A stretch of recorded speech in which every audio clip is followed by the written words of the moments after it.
ओम नमो भगवते वासुदेवाय।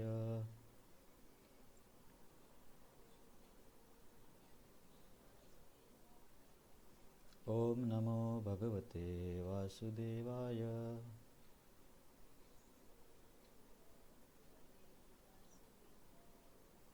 ओम नमो भगवते वासुदेवाय।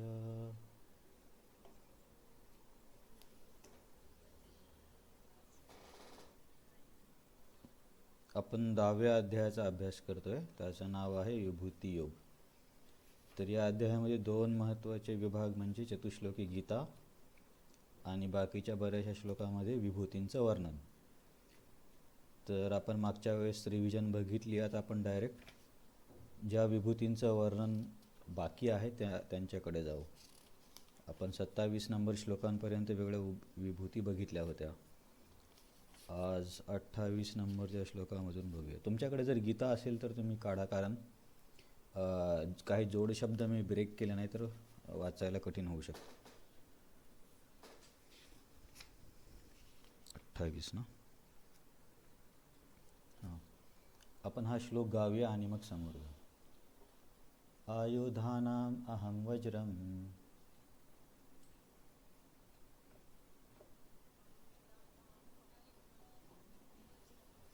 धेनुनामस्मि कामधूक प्रजनश्चास्मि कंदर्पः सर्पानामस्मि वासुकी.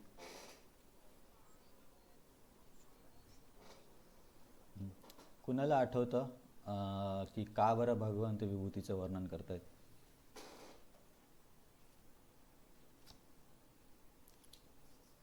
विभूतीचं वर्णन आता आपण बघतो ना एवढं, का विभूतीचे वर्णन करण्याची काय गरज होती? बरं, ठीक आहे. विभूती म्हणजे काय माहिती आहे? विभूती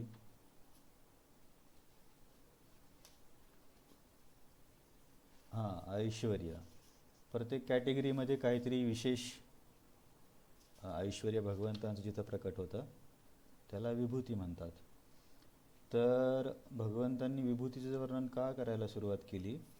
कारण जेव्हा अर्जुनने चतुश्लोकी गीता ऐकली आणि त्याला कळलं की परमब्रह्म परमधाम पवित्रम परमं भवन, की तुम्हीच परमब्रह्म आहात, तुम्हीच परमधाम आहात.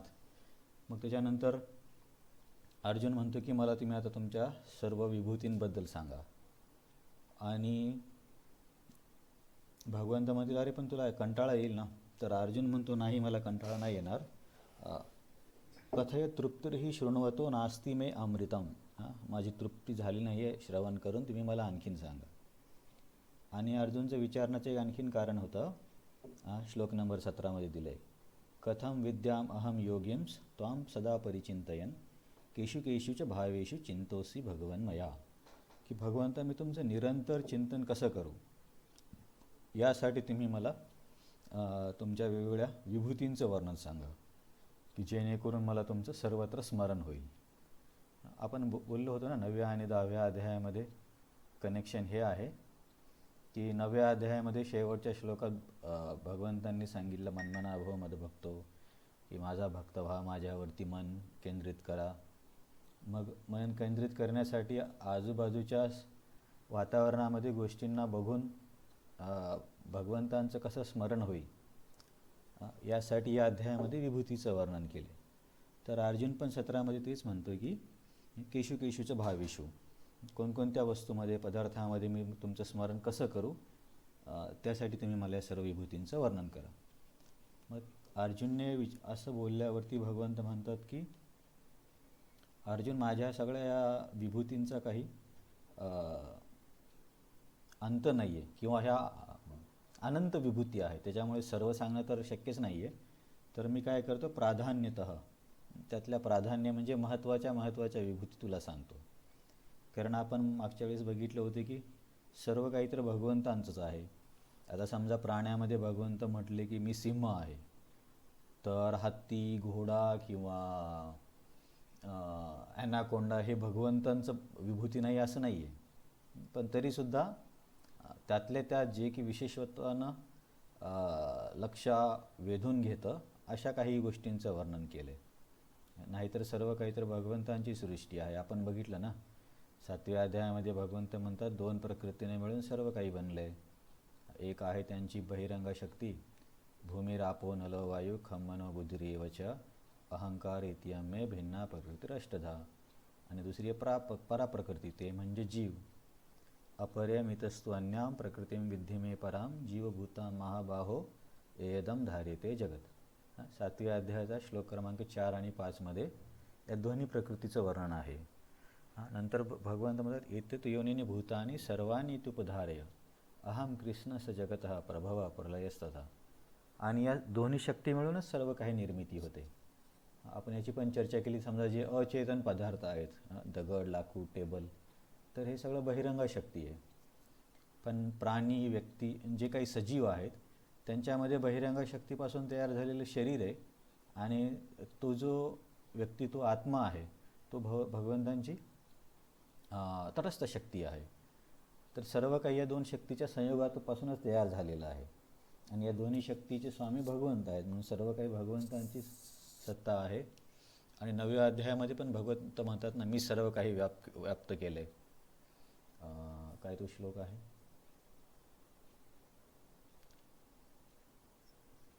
नाही, तो तर याच अध्यायामध्ये 9व्यामध्ये म्हणते आहेत ना की सर्व काही माझंच आहे. आणि मग म्हणतात पश्यमे योगम ऐश्वरम, न च मत्स्थानी भूतानी पश्यमे योगम ऐश्वरम. तिथे 2 एका श्लोकामध्ये म्हणतात की सर्व काही माझ्यामध्ये व्याप्त आहे आणि मी सर्वत्र व्याप्त आहे. त्याच्यामध्ये आपण बघितलं तर भगवंत असं विरुद्धार्थी का बोलत आहेत की सर्व काही माझ्या ठाई आहे आणि सर्व काही माझ्या ठाई पण नाही आहे. तर तेव्हा आपण बघितलं होतं की ते कशावरती निर्भर नाही आहेत, अनासक्त आहेत, म्हणून असं म्हटलं जातं. तर विषय हा आहे की सर्व काही त्यांच्या शक्तीपासूनच तयार झालेले आहे. त्याच्यामुळे सर्वत्र भगवंत सर्वव्याप्त आहेतच. परंतु त्यामध्ये सुद्धा काही विशेष गोष्टींचं ते वर्णन करत आहेत, ज्यामुळे त्यांचं स्मरण होईल. आणि त्या विशेष गोष्टींना आपण विभूती म्हणतो आहे. तर सर्वच गोष्टी त्यांचंच ऐश्वर्य आहे, परंतु जे प्राधान्य किंवा लक्षवेधक आहेत त्यांना विभूती म्हणून भगवान तिथं वर्णन करतात. त्याच्यामध्ये आपण वेगवेगळ्या प्रकारच्या विभूती बघितल्या होत्या याच्या आधी पण, की घोड्यांमध्ये उच्चश्रवमी आहे, हत्तींमध्ये ऐरावत आहे, महर्षीमध्ये भृगुमुनी आहे, यज्ञांमध्ये जपयज्ञ आहे, न हलणाऱ्या गोष्टींमध्ये हिमालय आहे, देवर्षींमध्ये नारद आहे. तर असं वेगवेगळ्या विभूतीचं वर्णन आपण 27पर्यंत बघितलं. तर आता या 28 नंबरच्या श्लोकामध्ये 4 विभूतीचं वर्णन आहे. आयुधानाम अहम वज्रम. आयुध म्हणजे शस्त्र. तर सर्व शस्त्रांमध्ये मी वज्र आहे असे भगवंत म्हणतात. तर वज्र हे इंद्रदेवाचं शस्त्र आहे. मला असं वाटलं की ते भगवंतांनी सुदर्शन चक्र का नाही सांगितलं माहिती नाही. ॲक्च्युली वज्रापेक्षा सुदर्शन चक्र खूप जास्त शक्तिशाली आहे, पण काय माहिती भौतिक जगातल्या गोष्टीबद्दल बोलत असतील म्हणून सांगितलं असेल. तर हे जे वज्र आहे, हे वज्र बनवलेलं आहे दधीची मुनीच्या हाडांपासून. आता ही खूप मोठा प्रसंग आहे, श्रीमद भागवतमच्या 6व्या स्कंदामध्ये येतो. इंद्रदेव इथे त्यांच्या गुरूंचा अपराध करतात. त्यांच्याकडे म्हणजे उत्साहाचं वातावरण होतं. तेव्हा त्यांचे गुरु आले, देवांचे गुरु बृहस्पती. तेव्हा इंद्र उठून उभे नाही राहिले म्हणून बृहस्पतींना राग आला आणि बृहस्पती त्यांना सोडून जातात. मग इंद्राला कळतं की खूप मोठी चूक झाली आहे. कारण व्यक्ती जेव्हा खूप जास्त इंद्रिय तृप्तीमध्ये असतो तेव्हा त्याला समजत नाही कोणाचा कसा आदर करावा त्यावेळेस, आणि मग वेळ निघून गेल्यावरती मग पश्चाताप होतो. तसंच इंद्राचं झालं. तर मग इंद्र गेले, आता गुरु तर नाही आहेत आणि विदाऊट गुरु कसं काय चालणार. तर मग इंद्र गेले ब्रह्माजींकडे. ब्रह्माजी बोलले की तू खूप मूर्खपणाने वागलास, तर आता असं करा, विश्वरूपला तुमचा गुरु बनवा. तर एक त्वष्ट नावाची एक व्यक्ती होती, त्यांचा मुलगा होता विश्वरूप. तर मग विश्वरूप हा वयाने लहान होता, परंतु काय म्हणता येईल शास्त्राच्या किंवा आध्यात्मिक दृष्टी खूप जास्त प्रगत होता. म्हणून सर्व देवता त्याच्याकडे जातात आणि त्यांना विनंती करतात की तुम्ही आमचे गुरु व्हा. तर विश्वरूप बोलतात मी तर लहान आहे वगैरे. मग बरेच वेगळे कारणं देऊन देवता त्यांना तयार करतात गुरु व्हायला. तर मग देवतांसाठी वेगळे यज्ञ करताना विश्वरूप काय करायचे की देवतांसाठी पण आहुती द्यायची आणि एक एक आहुती दैत्यांसाठी पण द्यायचे. कारण त्यांच्या आईच्या साईडनं विश्वरूप दैत्यांशी जोडलेले होते. आता मला त्यांच्या आईचं नाव आठवत नाही. तर त्यामुळे ते असं करत होते. मग इंद्राला कळतं की अरे हे तर त्यांच्या साईडने पण करत आहेत. मग इंद्र रागाच्या भरामध्ये विश्वरूपचे डोके कापतो. विश्वरूपला 4 डोके होते असं म्हटलं जातं. तर एक तर पहिले गुरुचा अपराध केला, परत हा दुसरी ब्रह्महत्या केली.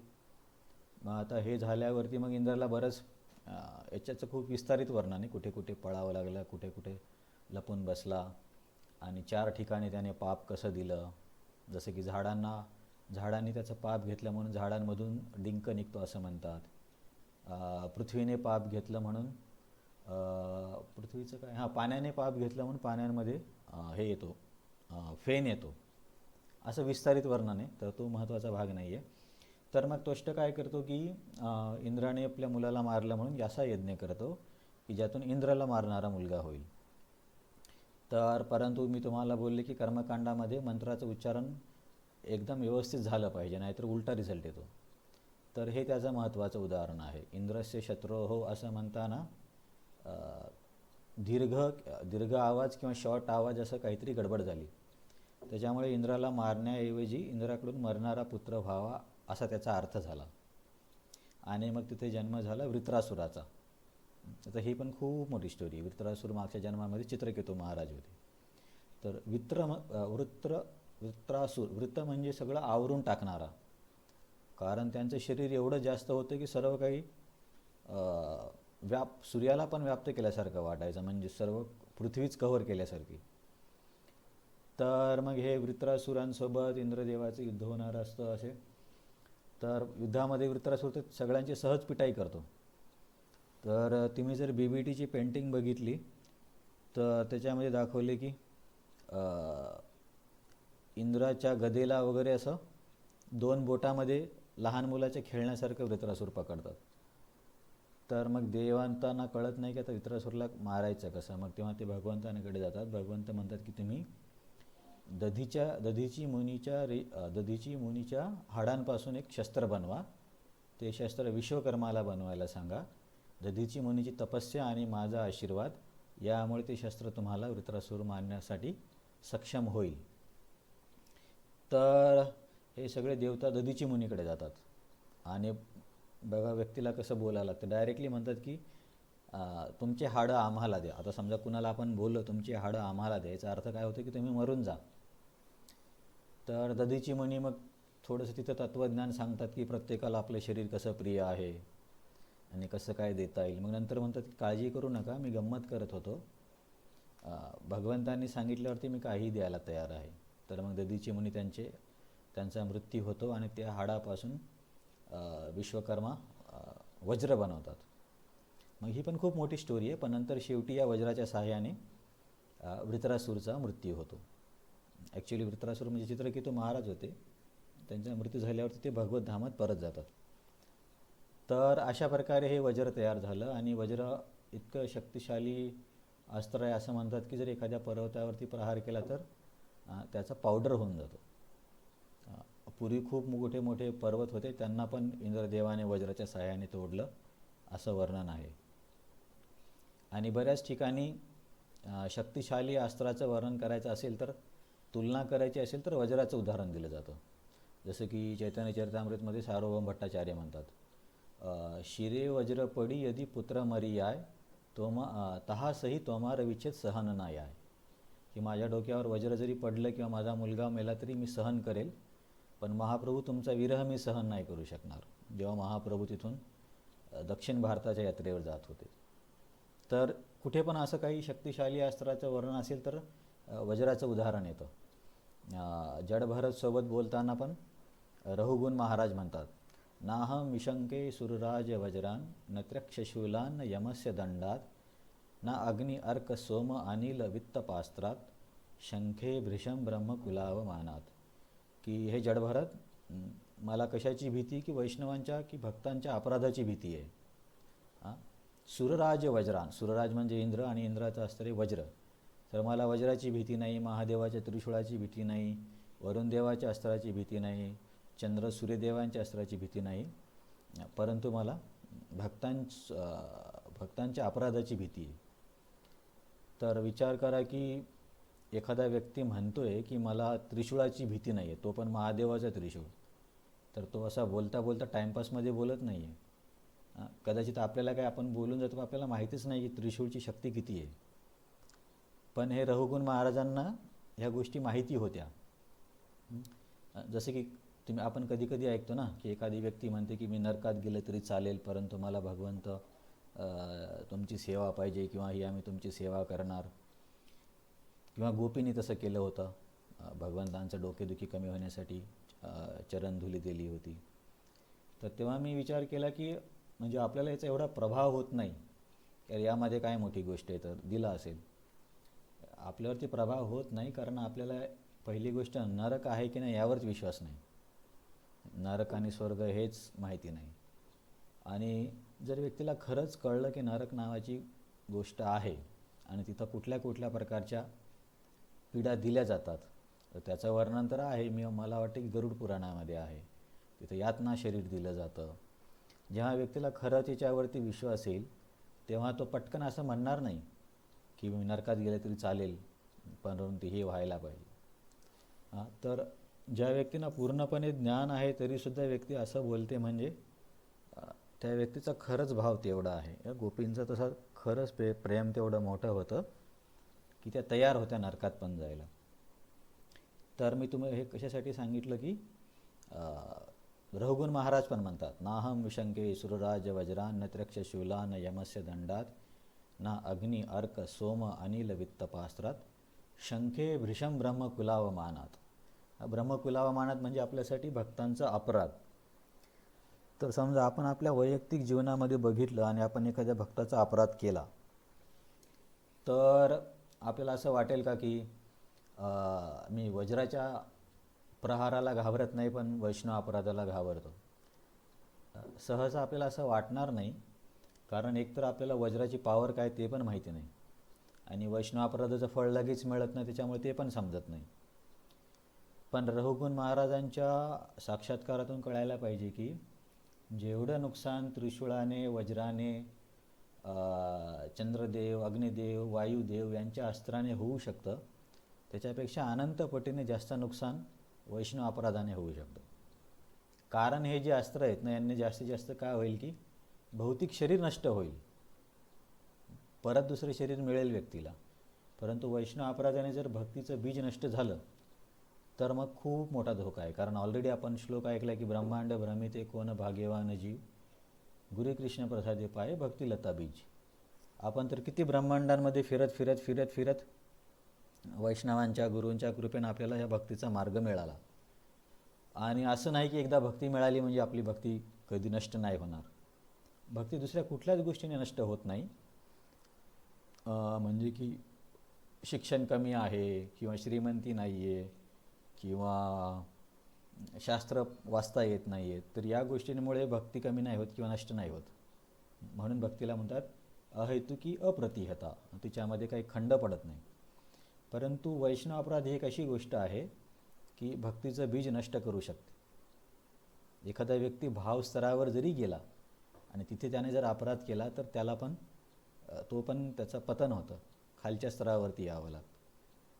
तर एवढा मोठा रिस्की आहे वैष्णव अपराध, परंतु आपल्याला असं वाटत नाही. पण या दृष्टिकोनातून जर विचार केला की एक तर हे शस्त्र किती भयंकर आहे. समजा आपल्याला साधासा ताप जरी आला, मलेरिया झाला तर सहन होत नाही, तर या सगळ्या अस्त्रांचा घात कसा काय सहन होईल. आणि यांच्यापेक्षा हे शरीर नष्ट करतील, पण अपराध तर भक्तीच नष्ट करतो. शरीर नष्ट झालं तरी ठीक आहे, भेटेल तरी, पण एकदा भक्तीचं मिळालेलं बीज जर नष्ट झालं तर नंतर परत कधी मिळेल कोण सांगणार आहे, कोणीच सांगू शकत नाही. ते तर कधी कुठल्या जन्मात कृपा होईल तेव्हा मिळेल.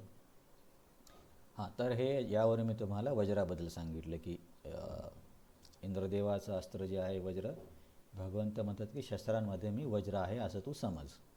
किंवा वज्राचं चिंतन करून तू माझं ध्यान करू शकतो.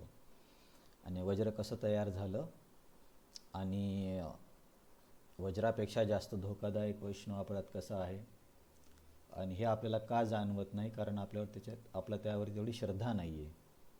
परंतु हे सिरियसली घ्यायला पाहिजे की बाबा थोडासा ताप वगैरे आला, आजारी पडलो तर ठीक आहे, चालेल, पण वैष्णवांचा अपराध नको करायला. तर हे झालं वज्र. धेनूनामस्मी कामधुक. धेनू म्हणजे गाय. तर गायींमध्ये कामधुक म्हणजे सुरभी गाय. तर कामधुक म्हणजे सर्व इच्छा पूर्ण करणारी. तर ब्रह्मसंहितेमध्ये तो श्लोक आहे ना, चिंतामणी प्रकरसद्मसु कल्पवृक्ष लक्षावृतीश सुरभीर अभिपालयंतम लक्ष्मी सहस्रशत संभ्रम सेव्यमानं गोविंदमादिपुरुषं तमहं भजामि. लक्षावृतीश सुरभीर अभिपालयंतम. या जगातली सर्वात शक्तिशाली किंवा जगाचा पूर्ण ब्रह्मांडाचा आध्यात्मिक आणि भौतिक जगाचा जो मालक आहे तो काय करतो, तर तो गुरांची राखणी करतो, गायीची राखण करतो. आमच्याकडे काय म्हणतात की गुरं पाळणे किंवा ढोर पाळणे. तर एकदा राधिका वल्लभप्रभू त्यांच्या क्लासमध्ये सांगत होते की समजा आपण आईवडील काय म्हणतात मुलांना, हे मी पण लहानपणी ऐकलं की अरे व्यवस्थित शिक्षण घे, नाहीतर तुला गुरं पाळावं लागतील किंवा ढोरं पाळावं लागतील. तर राधिका वल्लभप्रभू जस्ट कॉन्ट्रास्ट सांगत होते, परंतु हे गायी पाळण्याचं काम तर कृष्ण करतात, हे छोटं काम नाही आहे, परंतु ठीक आहे, तो कॉन्टेक्स्ट वेगळा आहे. तर भगवंत या सुरभी गायींच्या पालन करतात म्हणून त्यांचं नाव गोपाल आहे, त्यावरून त्यांचं नाव गोविंद पण आहे. तर गायींमध्ये जर भगवंतांची विभूती कुठली असेल तर सुरभी गाय आहे. मला वाटतं प्रभुपाद तात्पर्यामध्ये म्हणतात की सुरभी गाय जी आहे अशा गायी सुरभी गायीचं वर्णन केलं आहे. परयोमातील कृष्णलोकामध्ये अशा गायी आहेत की ज्यांचे दुग्धदोहन केव्हाही करता येते आणि त्या गायी हवे तितके दूध देतात. आता तुम्ही जर इंटरनेटवर गेले आणि भारतामध्ये किती गायी किंवा दूध देणारे प्राणी आहेत हे बघितलं आणि दररोज भारतामध्ये किती दुधाचं विक्री होते हे बघितलं, तर त्याच्यामध्ये खूप मोठा फरक आहे. जेवढं दुधाचं उत्पादन होत नाही त्यापेक्षा कितीतरी पटीने जास्त त्याचा बिझनेस होतो आहे. म्हणजे हे बाकीचे दूध कुठून येतं आहे? तर एकदा सनत कुमार बरोबर सांगत होते की हे सगळं अडल्ट्रेशन आहे. अडल्ट्रेशन म्हणजे केमिकली तयार केलेलं. जसं तुम्ही यूट्यूबवर जर व्हिडिओ बघत असाल तर हे खूप पॉप्युलर आहे. नकली पनीर कसं ओळखायचं, मला वाटतं काहीतरी ते आयोडीनचं ड्रॉप टाकतात. तर नकली पनीर सर्व काही बनवतात, नकली पनीर, नकली दूध, नकली पेढा पण बनवतात, ॲज इट दुधासारखाच वाटणार. तर असं आहे आपल्याकडे. आता गायी कापल्यावरती कसं काय दूध मिळणार? प्रभुपाद म्हणतात की त्या गायी हवे तितके दूध देतात. अशा गायी भौतिक जगतामध्ये नाहीत, परंतु त्या कृष्णलोकामध्ये असल्याचा उल्लेख आढळतो. अशा गायींना सुरभी म्हटले जाते. तर हे नक्कीच आध्यात्मिक जगतामध्ये आहेत, पण अशा शास्त्रामध्ये असे काही उदाहरणं आहेत की जिथे काही व्यक्तीकडे सुरभी गायी होत्या. तुम्हाला एखाद्या व्यक्तीचं नाव आठवतं? सुरभी गाय होती. बरं ठीक आहे, जिथे जिथे सुरभी गाय होती ना त्या गायीमुळे भांडण झालेलं आहे, अशी उदाहरणं सांगा. सुरभी गाय कोणा नाही, इंद्राकडे नाही. इंद्राकडे हे आहे ऐरावत आणि आपलं उच्चैश्रवा. बरं ठीक आहे, तुम्हाला आणखी हिंट देतो. ऋषीमुनींकडे बघा, सुरभी गाय जी आहे ना, समुद्र मंथनातून जे 14 रत्न आले त्यापैकी वेगळ्या व्यक्तीला वेगळे रत्न देण्यात आले. तर गाय ही ऋषीमुनींना दिली, कारण गायीपासून यज्ञ करणं शक्य होत होतं. कारण ते पंचगव्य जे आहे, दूध, तूप, दही, गोमूत्र, ते गायीपासून मिळतं, म्हणून ऋषीमुनींना गाय देण्यात आली होती. तर आता सांगा की कुणाकडे गाय होती? सुरभी, आणि तिच्यामुळे भांडणं झालेत. हां, परफेक्ट. परशुरामाचे वडील जमदग्नी ऋषींकडे ही सुरभी गाय होती. तिथं त्यांचं नाव सुरभी गाय किंवा कामधेनू असं पण म्हणतात. तर तो आपला कार्तिवीर्य अर्जुन नावाचा एक राजा होता. तर तो तिथं आला आणि त्याने बघितली, बापरे, ही गाय तर एवढं काही देऊ शकते. तर त्याला वाटले की अशी गाय माझ्याकडे असली पाहिजे. मग तो जबरदस्ती गाय घेऊन जातो. तर मग जेव्हा परशुरामांना कळतं की असं केलं तर परशुराम जाऊन कार्तिवीर्य अर्जुनला पण मारतात आणि त्याच्या सर्व मुलांना पण मारतात. तर मी असं ऐकलं की कार्तिवीर्य अर्जुनला 1000 भुजा होत्या. आता हा दुसरा विषयांतर होईल तरी पण सांगतो, ठीक आहे. एकदा रावण एका नदीच्या किनाऱ्यावरती त्याचा पिकनिकसाठी गेला होता. तर अचानक नदीचं पाणी खूप जास्त वाढलं आणि त्याचा सर्व कॅम्प वाहून गेला. तर रावण चिडला, अरे हे असं कोण आहे, असं का झालं म्हणून. नंतर रावणने जाऊन बघितले की कार्तिवीर्य अर्जुन त्याच्या 1000 भुजांनी नदीचं पाणी रोखून ठेवत होता. तर इतका शक्तिशाली होता कार्तिवीर्य अर्जुन.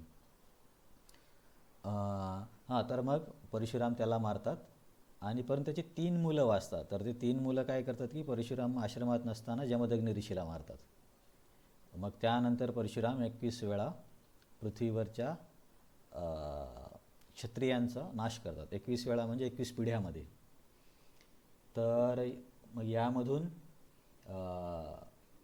बचण्यासाठी दशरथ महाराजांना साधूंनी सांगितले की तुम्ही विवाह करा.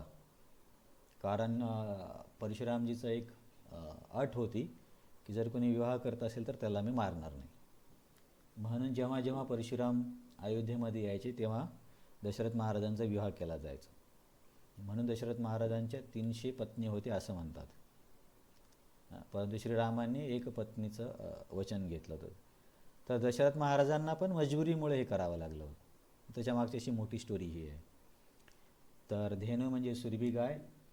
इथे एक आहे जमदग्नी ऋषीकडे, त्याच्यामध्ये हा कार्तिवीर्य अर्जुनचा प्रसंग येतो आणि त्याचं कनेक्शन 21 वेळा क्षत्रियांचा नाश आणि दशरथ महाराजांचे रक्षण आहे. नंतर अशीच एक गाय वशिष्ठ मुनीकडे होती. तर एकदा आपला हा विश्वामित्राचं पूर्वीचं नाव काय होतं, राजा कौशिक. तर कौशिक महाराज तिथून जातात त्या भागातून.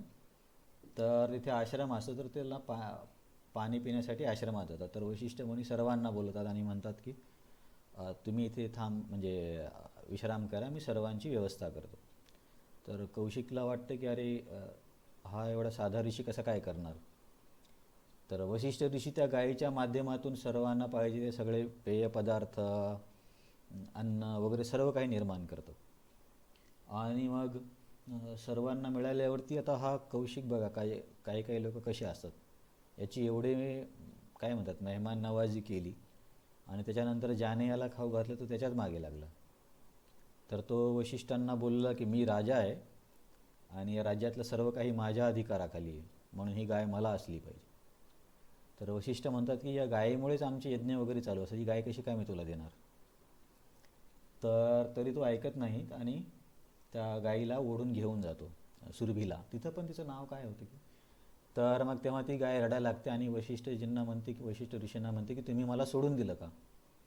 तर वशिष्ठ मुनी म्हणतात नाही, मी नाही सोडून दिलं, पण मी काय करू, तुझी इच्छा असेल तर तू थांब. असं म्हणताच मग त्या गायीच्या शरीरातून खूप क्षत्रिय निर्माण झाले आणि त्या कौशिकचा पराभव झाला. मग या प्रसंगामुळे राजा कौशिकने ठरवले की क्षत्रियांपेक्षा ब्राह्मणांकडे जास्त शक्ती आहे, म्हणून मी ब्राह्मण होणार. म्हणून कौशिक राजाने खूप खूप तपस्या केली आणि प्रत्येक वेळेस काही ना काही प्रॉब्लेम यायचा. एकदा आपली ही आली होती, तिचं नाव काय होतं, शकुंतलाची आई कोण आहे,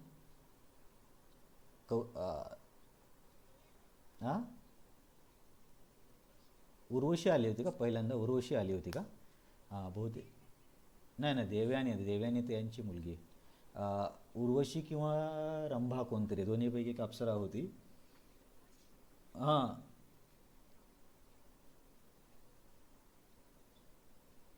ठीक आहे, आपण नंतर कन्फर्म करू, दोन्हीपैकी एक आहे.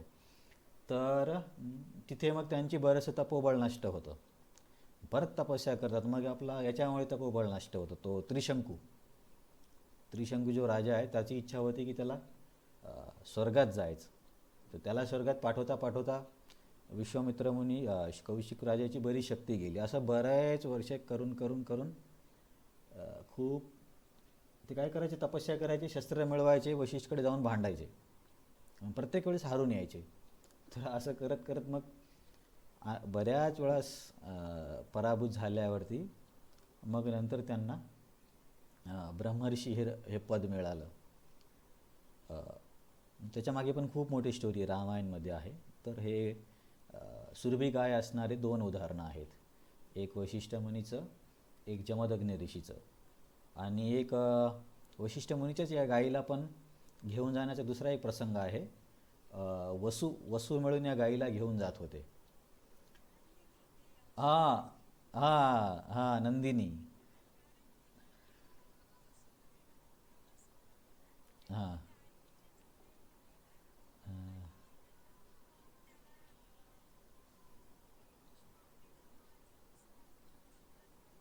हां हां. तर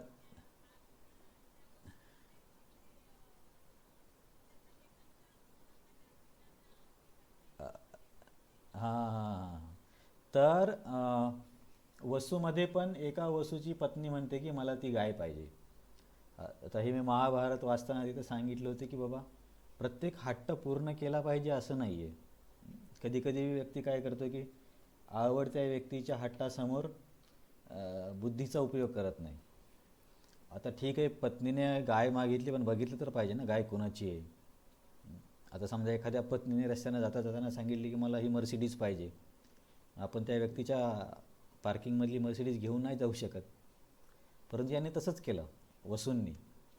तर ही गाय घेऊन जाण्याचा प्रयत्न केला. मग त्यांना श्राप मिळाला की तुम्ही मनुष्यामध्ये तुम्हाला जन्म घ्यावा लागेल. मग गंगादेवीला पण श्राप मिळाला होता की काही दिवस तुला मनुष्यांमध्ये जावं लागेल. तर ती खूप मोठी स्टोरी, शंतनू महाराज वगैरे. तर आपल्यासाठी महत्त्वाचं आहे की हे सुरभी गायीचे उदाहरणं आणि वज्र.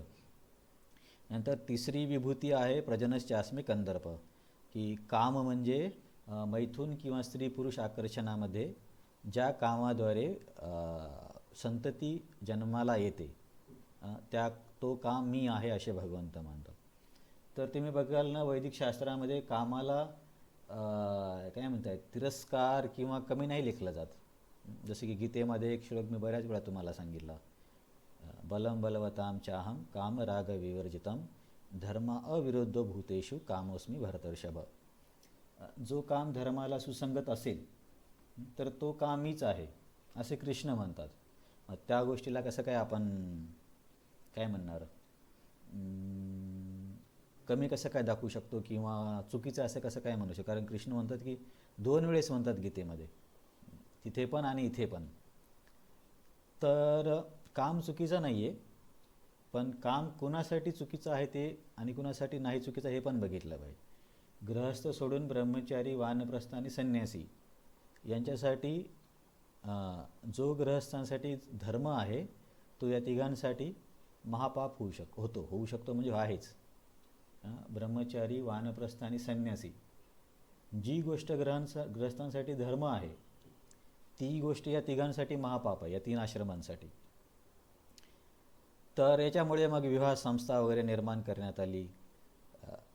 नाहीतर मग आता आपण आणि पशुमध्ये काय फरक राहणार. आता पाश्चात्य देशामध्ये लोकांना हे माहीतच नाही की याच्या मागे अध्यात्म पण आहे, की या गोष्टीला कसं नियमित केलं पाहिजे. म्हणून त्यांच्याकडे अशी काही बंधनं नाही आहेत. आणि आपण पण आपल्याकडे पण आता सगळा विसर पडत चालला आहे. तर जशाच तसं तिकडचं कॉपी होतं आहे. आता हे तुम्ही बऱ्याचदा वाचलं असेल, ऐकलं असेल की नवरात्रीमध्ये टाइम्स ऑफ इंडियामध्ये वगैरे आलं होतं, यावर्षी पण आलं होतं की कॉन्डोमचा विक्री किती टक्क्यांनी वाढली. आणि नंतर 3-4 महिन्यांनी येते की गर्भपाताचं प्रमाण किती वाढलं. तर मग आता हे नवरात्रीमध्ये तर असं करणं किती गडबड आहे. तर हे सगळं देशात असं कॉपी केल्यामुळं होतं आहे. कारण याच्या मागची भूमिका किंवा याच्या कोणत्या दृष्टिकोनातून बघायचं हे सगळं कुणाला माहीतच नाही. एकतर सगळे आईवडील मुलांना पैसे कमा म्हणून शिक्षण घ्यायला सांगतात. त्याच्यामध्ये शास्त्र माहीत असू की नसू त्याचं काही घेणं देणं नाही. आणि मग मुलांनी असे प्रश्न विचारले की याच्यामध्ये काय चूक आहे, त्यांच्याकडे पण त्याचं उत्तर नाही आहे. तर त्यासाठी हे संस्कृती पण माहीत असली पाहिजे. आणि एक स्टेप वर जाऊन गृहस्थांमध्ये पण ज्या कामाने संतती जन्माला येईल तोच काम मी आहे असे म्हणतात. आता हे थोडंसं कठीण आहे, कारण आपण पण काय म्हणतात, आज भरती कल चक्रवर्ती होत नाही. तर याच्यावरती नियंत्रण करायला काही जणांना महिने, काहींना वर्ष पण लागू शकतात. परंतु एकदम आदर्श असा आहे की केवळ जर संततीला जन्म द्यायचा असेल तर त्या कामालाच योग्य काम म्हटला जातो, धार्मिक काम. पण हे इतकं सोपं नाही आहे जितकं बोलणं सोपं आहे. एकदा प्रभुपाद त्यांच्या शिष्यांसोबत बसले होते, तर अमेरिकन शिष्य होते की प्रभुपादांना बोलले की प्रभुपाद, तुमचे जे हे कामासंदर्भात नियम आहेत ड्रिंकिंगचे वगैरे, हे तर अमेरिकेत कोणाला पटणारच नाही. प्रभुपाद बोलले त्यांना पटणार नाही म्हणून मी माझं स्टँडर्ड कमी नाही करू शकत, कारण जे शास्त्रामध्ये सांगितलं ते आहेच. कुठं सांगितलं शास्त्रामध्ये हे नाही करायचं? पहिल्या स्कंदामध्ये जेव्हा परीक्षित महाराजांना कली भेटतो ना, मग कली म्हणतो की मला राहण्यासाठी ठिकाणं द्या.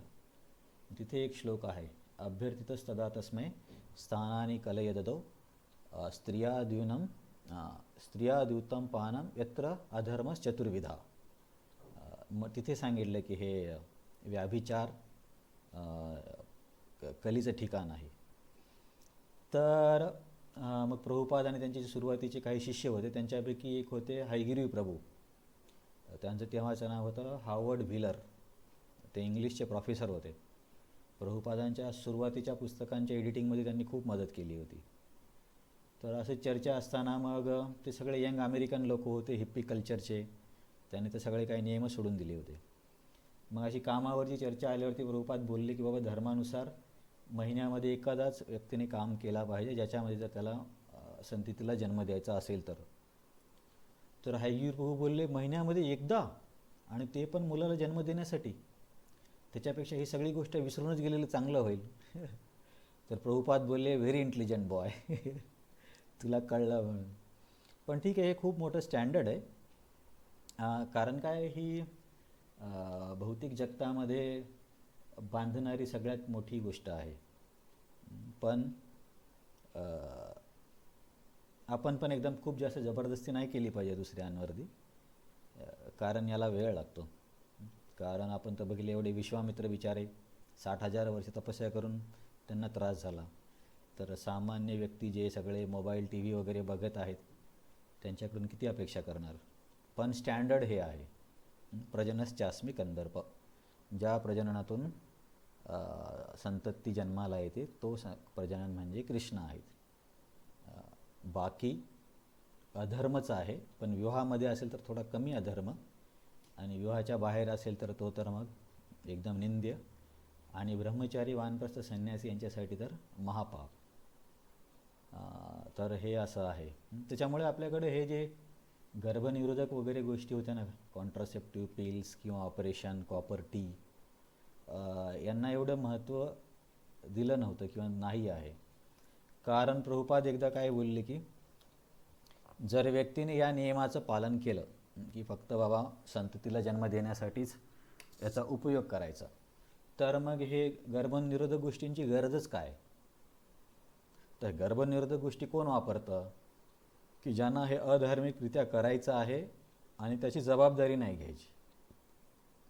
जबाबदारी म्हणजे काय? आता अशा गोष्टीतून समजा नवीन जीव येणार आहे, मग त्याची जबाबदारी घ्यावं लागेल ना.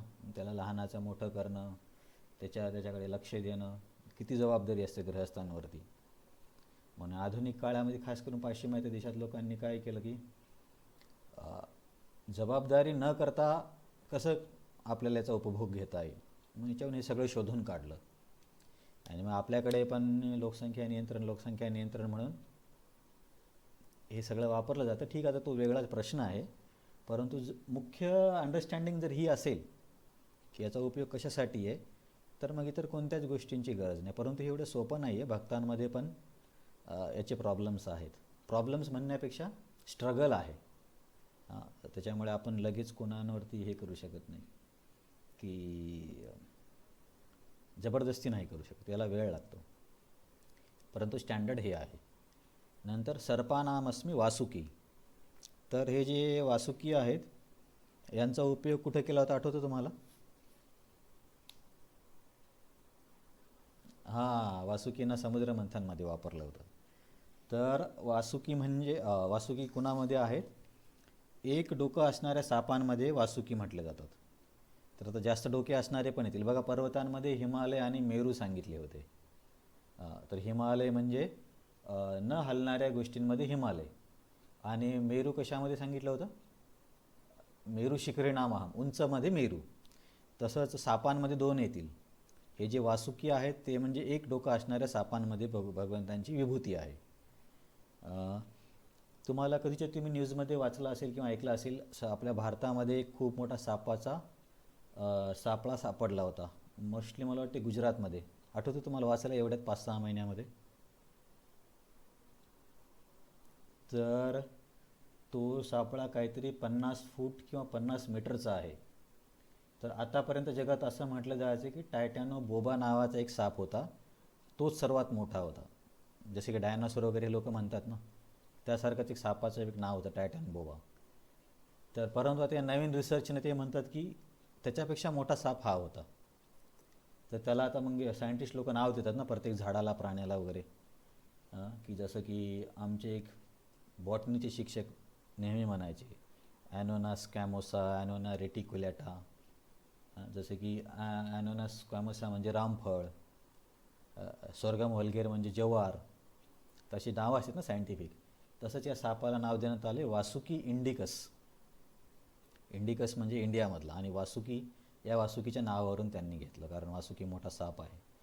तर तुम्ही गुगलवर वासुकी इंडिकस बघितलं तर हे लेटेस्ट स्टडी आताच आहे. तर त्या टायटॅन बोबापेक्षा पण हा मोठा असावा असं म्हटलं जातं. म्हणजे मोठे मोठे साप होते हे काही काल्पनिक नाही आहे. आता हाच एवढा मोठा भेटला, न भेटलेले आणखी किती मोठे असतील. तर एक डोकं असणाऱ्या सापांमध्ये वासुकी. तर इथं आपण 4 विभूती बघितल्या. विभूती का सांगतायत भगवंत? कारण अर्जुन म्हणतो की केशकेशूच्या भावेशू चिंतोसी भगवन्मया, सर्वत्र तुमचं चिंतन मला कसं होईल? तर त्यासाठी भगवंत म्हणतात ठीक आहे, मी प्राधान्यतः गोष्टी सांगतो. त्यामध्ये बऱ्याच विभूती सांगितल्या. विभूती म्हणजे भगवंतांचं ऐश्वर्य कुठल्या तरी गटामध्ये किंवा वस्तूमध्ये, प्राण्यामध्ये विशेष तऱ्हा प्रकट होतं, त्याला म्हणायचं विभूती. आणि त्या गोष्टीने व्यक्तीवरती परिणाम होतो आणि भगवंतांचं स्मरण होऊ शकतं. तर मग अशा बऱ्याच विभूती सांगताना या श्लोकामध्ये आपण 4 विभूती बघितल्या. की शस्त्रांमध्ये वज्र आहे, मग वज्राची निर्मिती वगैरे त्या गोष्टी बघितल्या. गायींमध्ये सुरभी गाय. सुरभी गाय, भगवंत सुरभी गायीचं पालन करतात. आणि वशिष्ठ, जमदग्नी ऋषींचा जो प्रसंग बघितला, फक्त लक्षात ठेवण्यासाठी. ॲक्च्युली इथे त्याचं काही कनेक्शन नाही आहे. आणि कंदर्पामध्ये प्रजनन, आणि एक डोकं असणाऱ्या सापांमध्ये वासुकी. तर मी इथे काही लिहिलं का? शस्त्रांमध्ये वज्र, गायीमध्ये कामधेनू, कामक्रियामध्ये संततीसाठी एक डोकं असणाऱ्या सापांमध्ये वासुकी. अरे मला तर वाटलं आज हा चॅप्टर पूर्ण होईल, यामध्ये पण वेळ लागतो. ठीक आहे, आपण आता श्लोक नंबर 29 गाऊया. अनंतश्चास्मि नागानां वरुणो यादसामहं पितॄणाम् आर्यमाचास्मि यमः संयतामहम्. आता इथे आणखीन काही विभूतीचं वर्णन आहे. अनंतश्चास्मि नागानाम. आता मागच्या याच्यामध्ये पण सापाचं वर्णन आलं होतं, वासुकीचं. तर वासुकी एक डोकं असणाऱ्या सापांमध्ये सर्वात मोठे होते. समुद्र मंथन लीलेच्या पेंटिंगमध्ये जो साप दाखवला त्याला एकच डोकं दाखवतात ना, का जास्त डोके दाखवतात? मला तर एक डोकं बघितल्यासारखंच आठवतं. एकच डोकं दाखवायला पाहिजे, कारण वासुकी तरी हा एकच आहे ना मग. हां हां मग पण हां, तिथं एक डोकं दाखवलं म्हणजे मग काही प्रॉब्लेम नाही, तर मग आपल्या अंडरस्टँडिंगमध्ये आपल्याला कन्फ्युजन होईल. तर इथे भगवंत सांगतात की अनंतश्चास्मि नागानां. आता नाग म्हणजे एकापेक्षा जास्त डोकं असणारे साप. तर जसे की आपण कालियाचं वगैरे ऐकलं, कालियाकडे पण 1000 फणा होते. तर असे जास्त डोके असणाऱ्या सापांमध्ये अनंत आहेत. कारण आपण अनंत बघतो ना, भगवंत अनंताच्या शय्येवरती असतात आणि वरती मग अनंताचे भरपूर डोके दाखवले जातात आणि त्या अनंत हा ब्रह्मांडाचा भार घेतो. जसे की समजा काय म्हणता येईल, एखाद्या खूप मोठ्या हत्तीच्या शरीरावर एक मोहरी जितकं वजन देईल तसं हे विश्व यांच्यासाठी आहे आपले अनंत. तर अनंत कशामध्ये आहेत, एकापेक्षा जास्त डोकं असणाऱ्या सापांमध्ये. वासुकी एकच डोकं असल्यामध्ये होते. तर विचार करा, समजा असा एखादा साप बघितला 15 फुटाचा जरी असला आणि त्याला 10-11 डोके आहेत आणि 11 डोक्याने त्याने एकदाच फणा काढला तर किती किती भीती येणारी गोष्ट आहे. मला कधी कधी वाटतं आपण काय करतो, की गोष्टी वाचतो ऐकतो पण त्याच्यावरती चिंतन करत नाही ना, म्हणून आपल्याला तेवढा थोडा प्रभाव पडत नाही. जसं की आपण कालिया लीला जव्हारमध्ये ऐकली, पण तिथं समजा आपण काही क्षणासाठी जरी पिक्चर तयार केलं की बाबा 1000 डोके असणारा साप आहे आणि तो सगळे डोके वर काढतो आहे आणि समजा आपण तिथे असू तर कसा प्रसंग तयार होईल. छोटासा बिनविषारी साप दिसला तरी लोक धावपळ करतात. मी तर मेडिकलमध्ये असं ऐकलं होतं की बरेचसे मृत्यू घाबरून होतात, साप चावल्यामुळे नाही, विषामुळे नाही. तर हे चिंतन केल्यावरती बऱ्याचशा गोष्टीमधला मधला अर्थ पण कळतो. आता मी दामोदर प्रभूंचे क्लासमध्ये ऐकतो, त्यांनी पण हाच मुद्दा सांगितला की घसिते घसिते याचे मलयज सार श्लोक गंध बाळे त्याचेही श्लोकेर विचार. की मलयज म्हणजे मलय हे पर्वतांमध्ये मिळणारं जे चंदन आहे त्याला असाच सुगंध येत नाही, त्याला घासावं लागतं. चंदनाचे लाकूड आपण चंदन कसं वापरतो, त्याला त्याचं पेस्ट करून वापरतो ना, तर जेव्हा घासलं जातं तेव्हा त्याचा सुगंध येतो. तसंच तिथे चैतन्य चरितामृतमध्ये कृष्णच कविराज गोस्वामी म्हणतात श्लोक वाढते गंध वाढते याची श्लोकीर विचार, की तुम्ही एका श्लोकावर परत परत परत परत विचार कराल की मग तुम्हाला त्यातले आणखीन डीपर अंडरस्टँडिंग यायला लागेल. आज मी दामोदर प्रभूंचा क्लास वाचताना त्यांनी असे काही काही नवीन नवीन मुद्दे सांगितले. मी विचार केला, बापरे, अशा पद्धतीने पण विचार करू शकतो. म्हणजे एकाच लिहिलेल्या एका श्लोकाला वेगळ्या दृष्टिकोनातून बघता येतं आणि प्रत्येक वेळेस काहीतरी नवीन समजतं. अमरेंद्र प्रभूंनी पण एका क्लासमध्ये भागवतामधला एक श्लोक सांगितला होता, यत् श्रुत्वा सुपठन विचारन परो. भागवतामध्येच आहे की भागवतांचं सुपठन केलं पाहिजे, विचार म्हणजे चिंतन केलं पाहिजे, नंतर भक्त्या विमुचेत नरः. बेसिकली परत परत वाचणं, त्याच्यावरती विचार करणं, चिंतन करणं हे. तर चिंतनाचा एक भाग हा पण आहे की जे वर्णन आहे ॲज इट इज त्याला आपण पिक्चराईज करू शकतो. असं चिंतन करा किंवा केलं जातं असं मी म्हणत नाही, पण माझा एक दृष्टिकोन सांगतो. पिक्चराईज करू शकतो आपण की अरे हां, इथं असं जर असेल तर कशी परिस्थिती झाली असती, किंवा असं आधी अजून कुठे झालं होतं का. जसं की आपण सुरभी गाईचं बघितलं, त्याच्यामध्ये विश्वामित्रांचं बघितलं. मग आता विश्वामित्रांच्या याच्यावरून आपण हा विचार करू शकतो की 60,000 वर्ष तपस्या करून पण जर एखाद्या व्यक्तीला त्रास होत असेल तर मग आपण सामान्य भक्तांना कसं काय प्रेशराईज करू शकतो की तुम्ही असंच वागा. तर बेसिकली वेगवेगळ्या दृष्टिकोनातून बघितल्यावरती गोष्टी समजतात आणि हे पण आपल्याला अनुभवातून वरिष्ठांकडून श्रवण करून करून ह्या गोष्टी कळायला लागतात. जसं की दामोदर प्रभूंच्याच क्लासमध्ये दामोदर प्रभू चैतन्य चरितामृतसाठी फेमस आहेत. चैतन्य चरितामृत त्यांच्यासारखं इतर कोणाचे असे चॅप्टर बाय चॅप्टर क्लासेस नाहीत. तर ते बोलले की जेव्हा सनातन गोस्वामी आणि रूप गोस्वामी चैतन्य महाप्रभूंना रामकेलीमध्ये भेटले होते. रामकेली हे बंगालमध्ये एक ठिकाण आहे, आम्ही तिथे गेलो होतो. तर तेव्हा ते बंगालची राजधानी होती. नवाब हुसेन शाह नावाचा राजा होता. तर रामकेलीमध्ये रूप आणि सनातन गोस्वामी राहायचे. त्यांची पूर्वीचे नाव डबीर खास साकार मलिक होतं. तर ते मी तर मग जेव्हा चैतन्य महाप्रभूंना भेटतात तेव्हा सनातन गोस्वामी म्हणतात की आम्ही केने आमाय जारे तापत्रय, की मी कोण आहे आणि मला का हा त्रिविध ताप होतोय. त्रिविध ताप म्हणजे आध्यात्मिक, आधी भौतिक, आधी दैविक आहे ना.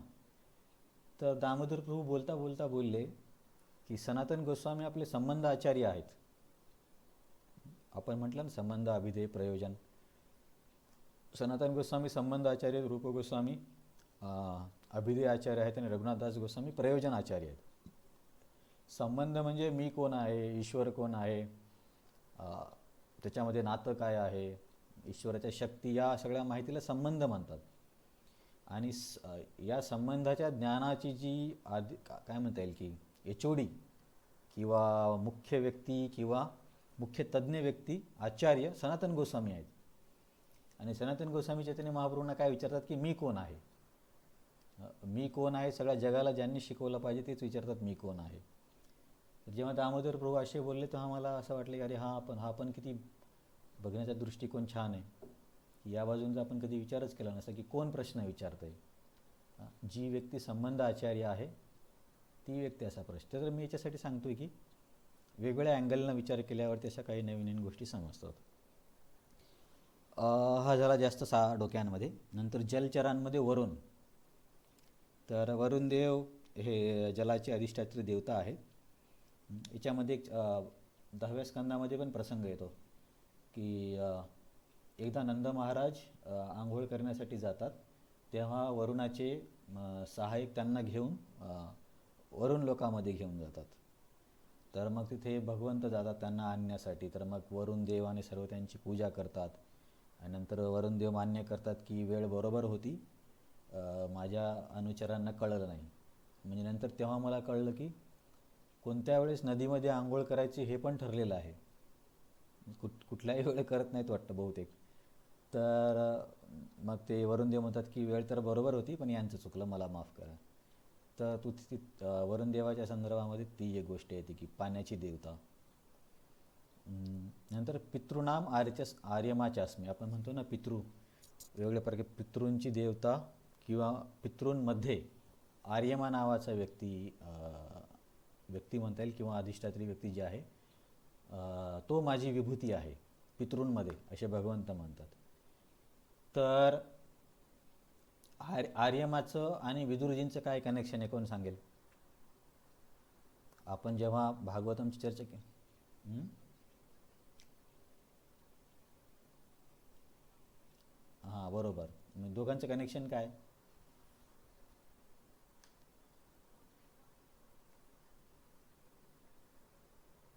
हां बरोबर. पण त्यांना तुम्हाला बऱ्यापैकी माहिती आहे. तर आपण जवाहरमध्ये चर्चा केली होती ना मागच्या वेळेस की भागवतमचा, तेव्हा आपण पहिल्या स्कंदातले काही अध्याय बघितले. तिथं आपण चर्चा केली होती की विदुरजींना जेव्हा श्राप मिळतो मांडव्य ऋषीकडून, एकदा काय होतं, तर ठीक आहे टाईम तर असा पण चाललाच आहे. मांडवी ऋषी नावाचे एक ऋषी होते. तर ते ज्या राज्यामध्ये राहत होते तिथे चोरी झाली आणि चोर त्यांच्या आश्रमात घुसले. तर मग ते सैनिकांनी चोरांना पकडलं आणि त्यांना वाटलं की हा साधू पण त्यांच्यामध्येच मिक्स आहे, मग त्यांना पण घेऊन जातात. मग राजा म्हणतो की सर्वांना सुळावर चढवा. तर सगळ्यांना सुळावर चढवायला लागतात. मांडव्य मुनीला सुळावर चढवतात पण त्यांच्या शरीरातून सूळ जातो पण त्यांना काहीच होत नाही. काही ठिकाणी असं म्हणतात की शरीराच्या आरपार सूळ जाऊन मृत्यू होत नाही आणि काही ठिकाणी असं पण मी ऐकले की तो सूळ त्यांच्या शरीरात प्रवेशच करू शकत नाही. जे काही आहे बेसिकली मृत्यू होऊ शकत नव्हता त्यांचा. तर मग राजाला कळते की बाबा ही कोणतरी मोठी व्यक्ती आहे. मग तो माफी मागतो आणि मग आपले मांडव ऋषी डायरेक्ट जातात यमपुरीमध्ये, कारण दंड देण्याचं काम यमदेवाचं आहे. आणि यमदेवाला म्हणतात अरे असं का झालं माझ्यासोबत. तर यमदेव सांगतात तुम्ही मागच्या जन्मामध्ये लहान होते तेव्हा तुम्ही किड्यासोबत खेळताना त्याच्या शरीरामध्ये काटा टाकला होता. तुम्ही बघितलं असेल खेडेगावामध्ये लहान मुलं असे किडे पकडतात, त्यांना पतंग वगैरे पण म्हणतात, आणि त्याच्यात कुठेतरी काटा टाकून त्याला दोरीने बांधून फिरवत बसतात.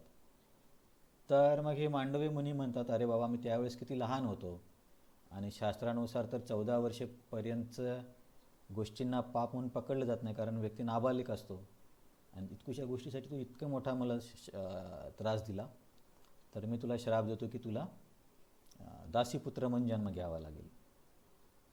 तर ही झाली एक धार्मिक अंडरस्टँडिंग की असं झाल्यामुळे असं. परंतु यमराज हे स्वतः महाजन आहेत, तर त्यांच्याकडून अशी चूक होणार नाही. तर मग आचार्य सांगतात का बरं असं झालं. तर यमराजजींचं मी राधागोविंद महाराजांच्या क्लासमध्ये ऐकलं की सगळ्यात जास्त बिझी डिपार्टमेंट आहे यमराजजींचं. कारण जास्तीत जास्त लोक नरकामध्येच चाललेत. तर स्वर्गामध्ये तर फार कमी आणि वैकुंठ आणि गोलकमध्ये तर तुरळक. त्याच्यामुळे जास्त कामाचा लोड यमराजांवरती आहे. सगळ्यांना तिकडे जाऊन त्यांना ट्रेनिंग वगैरे देऊन परत पाठवायचं. तर ठीक, आणखीन एक आठवलं राधागोविंद महाराजांचं म्हणून सांगतो. तर कोणतरी विचारलं महाराजांना, लोकसंख्या का वाढती आहे? राधागोविंद महाराज बोलले, सगळे लोक नरकात जाऊन परत यायले, कोणी वैकुंठात जातच नाही आहे. मग लोकसंख्या वाढणार नाही तर काय होईल? जर वैकुंठात गेले तर परत येणार नाही ना. कुठे सांगितलं गीतेमध्ये वैकुंठात गेल्यावर परत येत नाही? अरे विसरले तुम्ही. 15व्या अध्यायामध्ये आहे ना, 15व्या अध्यायात न तद्भास, परमधाम पण आहे. न तद्भास इति सूर्यो न शशांक न पावकः यत गत्वा न निवर्तन्ते तद्धाम परमं मम. आणखीन एक दोन ठिकाणी, दुसऱ्या पण ठिकाणी असा संदर्भ आहे. 8व्या अध्यायामध्ये पण आहे. परस्तस्मात् तू व्यक्तो व्यक्तात सनातन, असा एक तिथे पण श्लोक आहे. तर बेसिकली मी कुशन आर्यमाच्या वर्णनाहून इथपर्यंत आलो. तर राधागोविंद महाराज बोलले की वैकुंठाला कोणी जातच नाही आहे, सगळे लोक पापं करत आहेत आणि नरकात जातात, मग इथेच परत येणार, म्हणून लोकसंख्या वाढती. तर त्यांनी आता गंमत केली असेल माहीत नाही, पण असंही बघितलं तरी सगळ्यात जास्त काम यमराजजींचं आहे. तर मग आचार्य असं स्पष्टीकरण देतात की यमराजजींची पण इच्छा होती की मला पण थोडासा भक्तीसाठी ब्रेक मिळाला पाहिजे. तर मग भगवंत हा प्रसंग घडवून आणतात श्रापाचा. खरं कारण हे आहे की त्यांना वेळ मिळावा म्हणून. मग जेव्हा त्या श्रापामुळे ते विदुर म्हणून जन्म घेतात, तेव्हा हे आर्यमा आहेत, यांना यमराज बनवलं जातं 100 वर्षासाठी. 100 वर्ष पृथ्वीचे 100 वर्ष. तर हे पितृमध्ये आर्यमा आहेत, ही माझी विभूती आहे असं भगवंत म्हणतात. नंतर लगेच यमाचं पण नाम आलं, यमः संयतामहम. तर दंड देणाऱ्या व्यक्तीमध्ये यम आहे, कारण शेवटी सगळ्यांना दंड तर यमच देतो ना. जे काही पाप वगैरे करतील तर नरकामध्ये सर्व ठरवणारे यमदेवच आहेत. तर याच्यामध्ये आपण 4 विभूती बघितल्या. जास्त डोके असणाऱ्या सापांमध्ये अनंत, जलचरांमध्ये वरुण, पितृमध्ये आर्यमा आणि दंड देणाऱ्या व्यक्तीमध्ये यमराज. तर आता हे तर झालं. इथे काय लिहिलं का नाही? आता आपण पुढचा श्लोक बघूया. श्लोक क्रमांक 30. याला गाऊया. प्रल्हादश्चास्मि दैत्यानां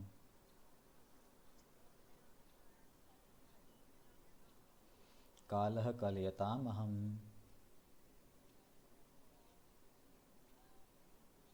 मृगाणां च मृगेन्द्रोऽहं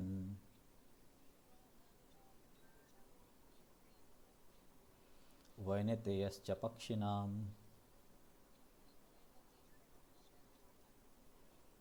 इथे आणखीन काही विभूती सांगितल्यात. विभूती म्हणजे भगवंतांचं ऐश्वर्य जिथे विशेष पद्धतीने प्रकट होतं, ज्याच्या सहाय्याने भगवंतांचं व्यक्ती स्मरण करू शकतो. तर दैत्यांमध्ये भगवंत म्हणतात की प्रल्हाद मी आहे. इथे एक गोष्ट ही लक्षात ठेवावं लागेल की मायावादीसारखं असं नाही की प्रल्हादच भगवंत आहेत, असं नाही. प्रल्हाद भक्त आहे आणि भगवंत आहेत, परंतु त्यांचा विशेष पद्धतीने स्मरण करण्यासाठी तसं सांगतात. नाहीतर मग वडाचं झाड पण भगवंत असं नाही होणार, किंवा वासुकी पण भगवंत असं नाही आहे. तर त्यांचं ऐश्वर्य विशेष पद्धतीने प्रकट होतं म्हणून त्यांना ती विभूती सांगतात. नाहीतर मायावादी लोकांचं कसं म्हणणं असतं, सगळं काही भगवंतच आहे, सर्वम खलु इदम ब्रह्म. त्याचा अर्थ वेगळा आहे, पण ते दुसऱ्या दृष्टिकोनातून घेतात. तर हे लक्षात ठेवा. प्रल्हादश्चास्मि दैत्यानां. तर कश्यप मुनीच्या वेगळ्या पत्नी होत्या. आदितीच्या मुलांना आदित्य म्हणतात, जे की देवता आहेत. दितीच्या मुलांना दैत्य म्हणतात. धनुच्या मुलांना दानव म्हणतात. आणि मला वाटतं की वरभुजींच्या आईचं नाव काय होतं, विनताच्या मुलांना वैनतेय म्हणतात. आणि कद्रूचे मुलं हे साप वगैरे आहेत. अशा आणखीन पण त्यांना काही पत्न्या होत्या. तर ही जी दिती आहे, दितीचं नाव कुठे तर आठवतं तुम्हाला? दिती कशासाठी फेमस आहे? जितीमुळे 2 अवतार झाले, सांगा कुठले कुठले?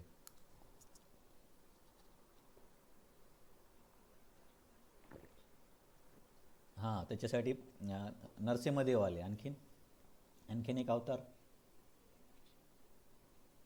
हां, ते दोघं हे आहेत ना, मत्स्य पण, मत्स्य त्यांच्यामुळे का? हां, मला वाटतं एक ती नरसिंह आहेत आणि दुसरी कदाचित वामनदेव आहेत. पण वामनदेव आदितीमुळे आले वाटते बहुतेक ना, मला कन्फ्युजन आहे, मी तुम्हाला नंतर हे करून सांगतो. पण यांचं क्लिअर आहे नरसिंहदेवांचं. तर दिती म्हणजे दैत्यांची आई. तर तिचे मग जे काही वंशज आहेत त्यांना दैत्य म्हटलं जातं. तर प्रल्हाद महाराज पण, आता हा हिरण्यकशिपू दैत्य होता त्यांचा मुलगा असल्यामुळे आता प्रल्हाद महाराज पण दैत्याच्याच कॅटेगरीमध्ये येतो. आता समजा एखाद्या व्यक्तीचं काहीतरी आडनाव असेल, त्या समजा काही काही काही काही पूर्वीचे नाव कसे त्या व्यक्तीच्या स्वभावावरून पण नावं दिले जायचे ना. खरे, खोटे, काळे, गोरे. आता समजा कोणाचं आडनाव आहे खोटे, जस्ट मी एक एक एक्झाम्पल म्हणून सांगतो. कदाचित त्यांच्या कुळामध्ये कोणी काहीतरी खोटे बोलत असतील. आता त्या कुळामध्ये तर नवीन जन्माला जो मुलगा आला त्याचं पण आडनाव खोटेच होणार आहे, पण तो खोटा बोलणारा आहे असं नाही आहे. तसंच प्रल्हाद महाराज जरी दैत्यांच्या घरी जन्माला आले तरी ते दैत्य नव्हते. त्याच्यामुळं जन्मानुसार कोणाला शूद्र कोणाला ब्राह्मण समजणं हे चुकीचं आहे. याला इथं पण आधार भेटत नाही. याच्या आधी पण आपण 2 वेळा चर्चा केली, गीतेमध्ये एका ठिकाणी आणि भागवतामध्ये ठिकाणी. गीतेमधला असा श्लोक सांगा बरं की जन्मानुसार कोणी शूद्र किंवा ब्राह्मण होत नाही.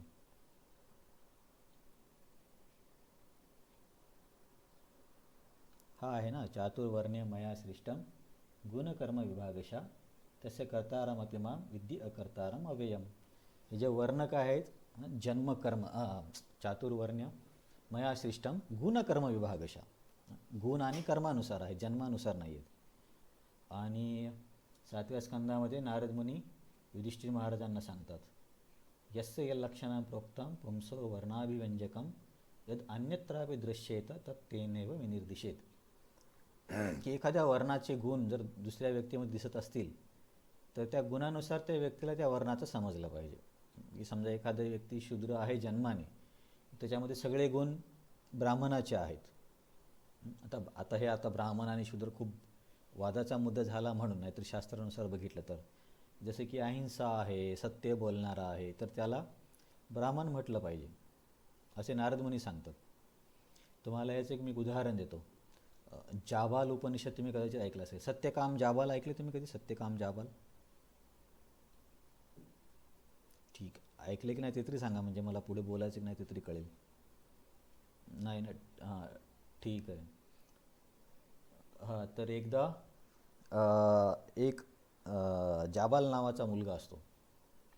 तर तिथे मला वाटते अगस्त्य ऋषीच होते. तर त्यांच्याकडे तो जातो आणि तो म्हणतो की मला पण हे शिकायचे शास्त्र. तर तेव्हा कसं की व्यक्तीला त्याच्या वर्णावरून शिकवलं जायचं ना, की ब्राह्मण आणि क्षत्रिय हे शिकणार, क्षत्रियांना समजा लढाई, ब्राह्मणांना शास्त्र असं शिकवलं जायचं. आणि मोस्टली तर गुणावरून ठरतं, पण त्यावेळी असं होतं की बरोबर व्यक्ती वर्णाश्रम व्यवस्था व्यवस्थित असल्यामुळे त्या घरची व्यक्ती त्याच गुणाची असायची. तर ते म्हणतात ठीक आहे, तुझ्या वडिलांचं नाव सांग. तर तो घरी येतो आणि त्याची आई असते वाटते, मला त्याच्या आईला म्हणतो की माझे वडील कोण आहेत. तर त्याची आई म्हणते, बघ बाबा मी तर वेश्या आहे आणि नक्की तुझे वडील कोण आहेत मी नाही सांगू शकत. तर हा जाबाल जातो त्यांच्याकडे आणि ते विचारतात तुझे वडील कोण आहेत. तर तो सरळ सरळ असं सांगून टाकतो. तर मग तेव्हा ते ऋषी म्हणतात की जो व्यक्ती इतकं कठीण गोष्ट खरं खरं बोलू शकतो तर याच्यापेक्षा मोठा ब्राह्मण कोण असणार आहे. ही गोष्ट तर सगळे लपवून ठेवण्याचा प्रयत्न करतील. तर मी तुम्हाला काय सांगतोय की प्रल्हाद महाराजांच्या उदाहरणावरून हे समजतं की जन्माने कोणी श्रेष्ठ कनिष्ठ नाही आहे. प्रल्हाद महाराज दैत्यांच्या घरी जन्मून पण आपण दररोज सकाळी म्हणतो भक्त शिरोमणी प्रल्हाद महाराज की जय. तसं जाबालचं पण उदाहरण आहे. आणि असे कितीक लोक आहेत की चांगल्या घरी जन्माला येऊन पण खूप वाईट काम होतं. जसं की राधागोविंद महाराजांच्या क्लासमध्ये मी एकदा ऐकलं होतं. तर राधागोविंद महाराज बोले त्यांच्या गावाकडे ते असे काही काही लोक येतात ना बघा, एका गावाहून दुसऱ्या गावी फिरणारे. पूर्वी फार असायचे थोडेसे, ते टारपोलिनचं घरं बनवतात, काही दिवस तिथे राहतात, मग सगळ्या वेगवेगळ्या गावांमध्ये फिरतात. मला वाटते इंग्लिशमध्ये त्याला हे जिप्सी म्हणतात, जिप्सी लोक. तर राधा गोविंद महाराज म्हणतात की तिथे त्यांनी ऐकले त्या घरामधली एक माताजी तिच्या मुलाला म्हणत होती की तू हे माझं काम ऐक, नाही तर पुढच्या जन्मात ब्राह्मण होशील आणि दिवसात 3 वेळा तुला आंघोळ करावी लागेल. तर महाराज बोलले त्यांच्यासाठी दिवसात 3 वेळा आंघोळ करणं हे काय म्हणतात दंड आहे. तर ज्याचा त्याचा असा समज असतो. तर महत्त्वाचं हे आहे की जन्माने काही ठरत नाही, त्याच्या कार्याने ठरतं. त्याचं उदाहरण प्रल्हाद, असे बरेच उदाहरणं आहेत. प्रल्हाद महाराज, सत्यकाम जाबाल, नंतर ऋषभदेवांचे 100 पुत्र, क्षत्रियाचे मुलं असून पण वेगवेगळ्या वर्णांमध्ये गेले ते. आणि या प्रल्हाद महाराजावर मला एक गोष्ट आठवली. 2011-12 रशियामध्ये केस केली होती इस्कॉनवर, की तिथले जे काय म्हणतात, जे ख्रिश्चन लोक असतात ना, एक्स्ट्रीमिस्ट, धर्मांध, तर रशियामध्ये कृष्ण भक्ती इस्कॉनचा खूप जास्त प्रचार होतो आहे. भारतानंतर नंबर 2 रशियाचा आहे. तर ते बघून तिथल्या त्या ख्रिश्चन लोकांनी प्रॉब्लेम करायला सुरुवात केली. तर त्यांनी गीतेवरती केस केली आणि म्हटले की या पुस्तकामध्ये राक्षसांची पूजा करायला सांगितले आणि मृत्यूची पूजा करायला सांगितले. तर त्यामध्ये त्यांनी हा श्लोकाचा संदर्भ दिला होता, प्रल्हादासच्या अस्मि दैत्याना. बघा, यांचा देव म्हणतो की मी दैत्य आहे. तर हे लोक दैत्यांची डिमन म्हणतात ना ख्रिश्चनमध्ये, डिमनची उपासना करतात. आणखीन एक 2 श्लोक आहे, मृत्यू सर्वहरच चाहम, की मी मृत्यू आहे. हे लोक मृत्यूची उपासना करतात. अशी केस केली होती 2011-12. तर तेव्हा कदाचित मी पण मंदिरात नवीन जायला लागलो होतो. तर तेव्हा सगळे म्हणत होते की प्रार्थना करा, कारण ही जर केस चुकून जरी हारलो आपण तर सगळ्या देश मग हेच करायला लागते, सगळ्या युरोपमध्ये पसरून जाईल हे. तर तेव्हा आपण ही केस जिंकलो आणि कदाचित भक्तांनी एक्सप्लेनेशन दिलं, बाबा की तुम्ही आउट ऑफ कॉन्टेस्ट घेत आहे, याचा मागचा अर्थ काय आहे वगैरे बघून घ्या. हे जस्ट तुम्हाला मी रिलेटेड गोष्ट सांगितली. रशियामध्ये अशी केस झाली होती. नेटवर तुम्ही डिटेल्स बघू शकता. हां, तर आणखीन मला आता असे सांगा, दैत्यांमध्ये किंवा राक्षसांमध्ये लोक की जे जन्माने दैत्य किंवा राक्षस आहेत परंतु खूप मोठे भक्त होते, अशी काही नावं सांग. बरोबर, एक झाले प्रल्हाद, दुसरे बली महाराज, त्यांचेच नातू. आणखीन रावण तर भक्त नव्हता ना. हां विभीषण. आणखीन वृत्रासूर, ते की हे होते चित्रकेतू महाराज. बरं ठीक आहे. महाभारतामधून एखादा, तो भक्त होता की नाही माहीत नाही, पण चांगल्या साईडने होता. भीमाचा मुलगा होता ना, घटोत्कच.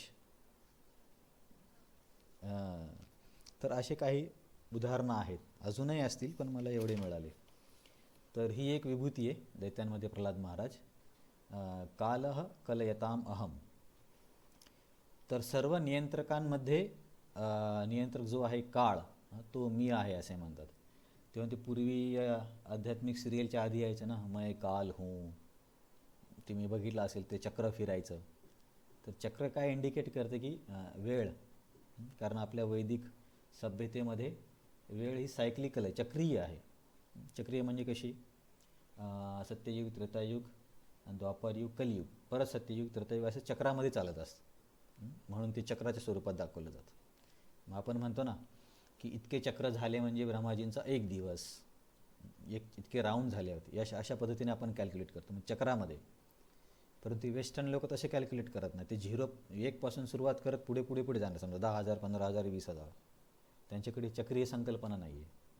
म्हणून त्यांना आपल्या पुराणांमधल्या आणि शास्त्रांमधल्या बऱ्याचशा गोष्टी समजत नाहीत. अरे उस समय ऐसा कैसा बताया था. त्यावेळेसच्या त्रेतायुगामध्ये, त्यावेळेसच्या कलियुगामध्ये अशा काही काही गोष्टी झालेल्या आहेत. आता समजा शास्त्रामध्ये, भागवतामध्ये जे वर्णन आहे ते वेगवेगळ्या युगा सायकलमधलं आहे, सगळं एकाच वेळेसचं नाही आहे.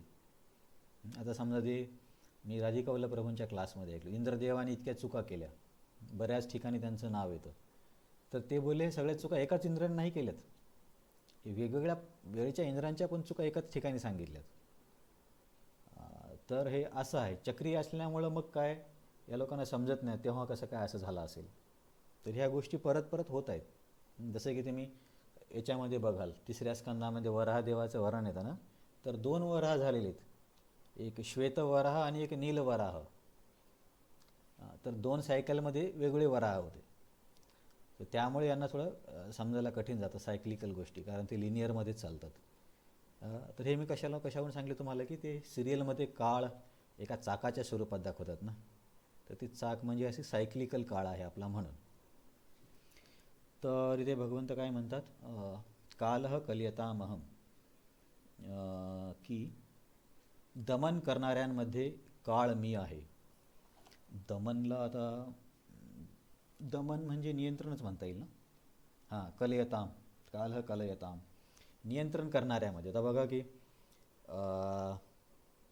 किती नियंत्रण करणारे व्यक्ती असू द्या, कुटुंबामध्ये किंवा देशामध्ये, गावामध्ये, पृथ्वीवरती किंवा ब्रह्मांडामध्ये, परंतु सर्वांचा कंट्रोलर तर काळच आहे ना. आता समजा जस्ट उदाहरणासाठी हा ट्रम्प घेऊया आपण, तर तो सगळ्या देशांना त्रास देतो टॅरिफ करून, कारण त्याच्याकडे त्यांची इकॉनॉमी जास्त पॉवरफुल आहे. पण शेवटी त्याला पण नियंत्रण कोण, काळच करणार आहे ना. तो काय अनंत काळासाठी तर राहणार नाही आहे. नंतर समजा इंद्रदेव आहे, त्यांच्यावरती ते पण काही भरपूर शक्तिशाली आहेत, परंतु त्यांच्यावरती पण नियंत्रण काळ करतो. नंतर ब्रह्माजी आहेत, ते तर सगळे निर्माता आहेत, त्यांच्यावरती पण काळाचं नियंत्रण आहे. म्हणजे असं जर आपण बघायला गेलं तर सगळ्यांना नियमित किंवा नियंत्रित करणाऱ्या गोष्टीमध्ये काळ श्रेष्ठ आहे. मग नियंत्रण करणारा एखादा कॉन्स्टेबल असेल, इन्स्पेक्टर असेल, SP असेल, कमिशनर असेल, प्राईम मिनिस्टर, प्रेसिडेंट, सर्वांच्या वरती काळ आहे. असं कोणी म्हणू शकत नाही की मी काळाला नियंत्रित केलं. तर म्हणून भगवंत काय म्हणतात, कालः कलयतामहम.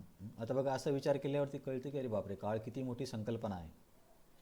आता हे किती जरी नियंत्रण करणारे लोक असले तर असं म्हणतात ना, काल की गाल में चला गया. भगवंत पण 11व्या अध्यायामध्ये, पुढच्या अध्यायामध्येच म्हणतात वाटतं, कालोस्मी लोकक्षयकृत प्रवृद्धो, की मी काळ आहे आणि लोकांचा क्षय म्हणजे नाश करण्यासाठी आलो आहे. तर अल्टिमेटली सगळं काही नियंत्रण काळच करतो.